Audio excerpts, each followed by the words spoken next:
departmental governors, Safer South Africa Foundation program officials, justice and SAPS officials, Department of Traffic, those from the Human Rights Commission, the Mayor, Your Highness in absentia, the Chief Kolo in absentia, the Chief Ndwalane in absentia, the Chief Mavundla and his entourage, councillors, principals, teachers, SGB members, Reverend Kabinde, Puntobelani, parents and fellow learners, I greet you all. I'm Phumelele Cele from Joshua Secondary School. I was one of the Safer South Africa Foundation program participants at Mkushwa. Through Safer South Africa Foundation program, we learned that crime does not pay. Crime is controllable, preventable, and mostly avoidable. But that takes for the whole society to stand together, hold hands against this bizarre fight of crime.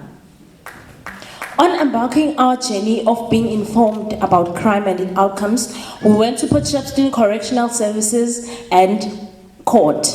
A terrible experience of being in the jail. But that gave us great courage to be aware of all the dangers we'll face along the way. We learned, saw, and felt the difficulties imprisoned people feel because of being disobedient. On that journey, we learned from the SAPS department that crime starts as a simple, neglectable habit. And we all know that small things lead to great changes. Those habits cause negligence to the significance of the justice system. From the Department of Traffic, we learned that we must respect our roads as much as we respect ourselves. Many crimes happen on our roads every day, purposefully and allegedly, so we need to stay alert and stay alive. Controlling crime is everyone's business. From the Human Rights Commission, we learned that no one's right is important than the other person's right. Living your right does not mean to violate anyone else's right. In South Africa, each individual's confidentiality is guaranteed. So make sure that your rights end before someone else's start. As previously mentioned, crime is avoidable and preventable. At homes, there must be rules set by parents. If broken, there must be laid down penalty for children to grow up knowing the consequences of breaking the law.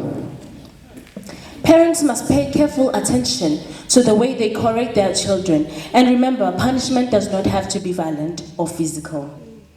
At school, learners have to be taught fully about crime, what crime is, how it starts, where it leads to, and how it can be avoided and prevented. This program helps to empower us, the future citizens of the country, who are crime-free.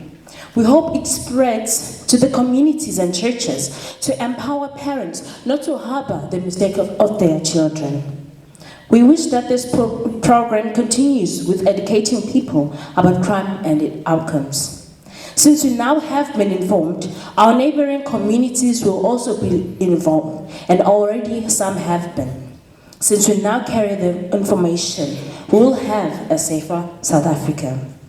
Before I close, I would like to extend my word of gratitude to all, specifically our parents. You do not know how much it means to be supported by your parent. Thank you so much.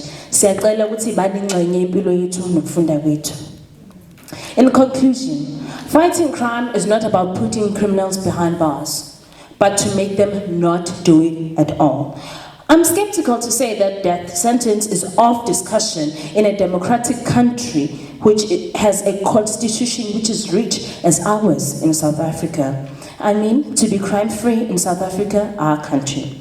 Our school managed to work with police to catch 2 men who were troubling us to school. That means we are having and leading to a safer South Africa. I thank you.